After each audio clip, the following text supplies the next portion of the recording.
When it comes to the Metroidvania genre, Hollow Knight is easily one of the best games that you will come across. The atmosphere of the game immediately grabs your attention, while the world design and music ensure that you are fully immersed into the experience. It's a popular opinion that the game is nearly perfect. Nearly. It's also an opinion that I share. However, there is one design choice in the game that drives me nuts. I'm talking Nightmare King Grim nuts. I'm talking Pure Vessel nuts. I'm talking Absolute Radiance nuts. The first few hours of Hollow Knight are nothing short of incredible. I can go on and on about how good the game's visual design, story, and music is, but the one thing that stands out more than anything is how responsive the controls feel. There's something special about how tight the gameplay of Hollow Knight is. Anytime you move your analog or press a button, the character satisfyingly responds immediately, which makes the game's challenging platforming and action feel very balanced. If you haven't played the game, this might sound confusing because, of course, every game's character does what you want it to with the buttons that you press. But when you play this game, you'll know exactly what I mean. There is no input delay. It's instantaneous. No slow animation or anything like that. No telegraphing, nothing. It just boom, that's it. Button press, boom, attack, jump, move, step, whatever, which makes the experience so smooth. Then we have the exploration aspect of the game, which feels very rewarding, both due to how well designed everything is visually and how much you can find in terms of collecting and secrets. It's a complete package, really, and you consistently feel that way for hours. That is until you reach the City of Tears.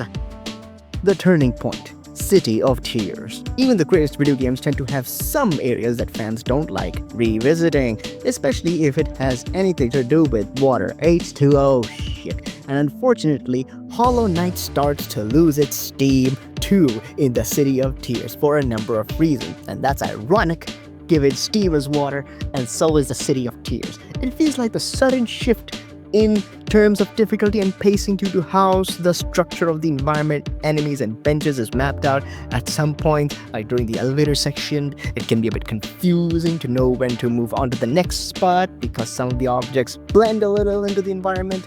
And for some reason, the Soul Master boss is unusually far away from the nearest bench, which forces the player through the same area again and again when they lose to the boss, which happens often because the boss is particularly difficult too.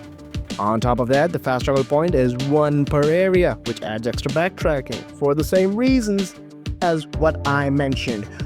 Would it really have been so hard just to let us fast travel between different benches? Okay, I take that back. No. I love the old stag. We're gonna keep the stag now. It's perfectly fine. Old stag supremacy. Let's keep going. It's also really difficult to heal in the boss fights of this arena, especially in the Soul Master. Even if you use healing charms and just knowing that you have quite the walk back there once you die just adds the level of frustration, man. Sure, you're probably thinking, that sounds like a skill issue. And you know what? Yes, to an extent. But the problem is, this isn't Dark Souls where you already go in expecting to go through endless trials and error to finally reach the boss only to die and start over again 10 miles away. Plus, some of the most challenging fights, especially in Elden Ring, have a bonfire right next to them. So it makes no sense for Hollow Knight to have benches near the boss fight. Meanwhile, the City of Tears is just unexpected in a game that has great pacing and rewards your skill otherwise. All of a sudden, you're dying more and more to the point of burnout. There is a fun challenge, and there is I need a break challenge.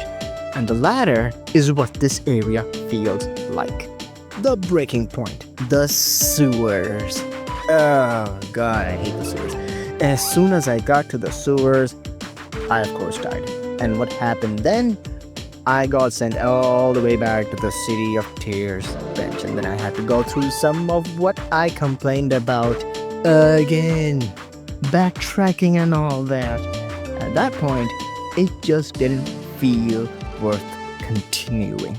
I did go back to it a month later and ended up pushing through it all, but it just felt more annoying overall than it felt entertaining, which is a shame because this is an immaculately designed game otherwise. If only they tweaked out a few things in this part of the game or added more benches, it'd start to feel fairer. But of course, it's too late to update the game now.